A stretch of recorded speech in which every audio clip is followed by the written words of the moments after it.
Naramdaman din sa ilang bahagi ng Calabarzon at Metro Manila ang lindol kaninang umaga. May umarangkadang balita si Trisha Manalo.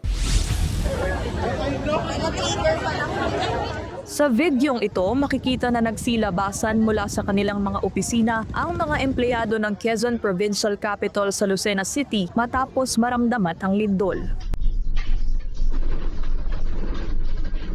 Sa pool naman sa home security camera ng isang residente mula sa Occidental Mindoro ang mismong lakas ng magnitude 5.8 na lindol. Sa Candelaria, Quezon, kuha sa CCTV footage na ito ang malakas na pagyanig sa labas ng isang bahay. Nakunan din sa live stream na ito ang pagyanig ng lindol sa kalagitnaan ng misa sa Calapan Cathedral sa Oriental, Mindoro. Samantala, naramdaman din ang lindol sa ilang bahagi ng Metro Manila, kabilang nasa Taguig at Caloocan. Patuloy naman ang paalala ng mga otoridad na mag-ingat at maging alerto sa anumang aftershocks. Sa ngayon, wala namang na-monitor na banta ng tsunami ang FIVOX. Ako si Trisha Manalo ng PRTV News, nagseserbisyo para sa Pilipino.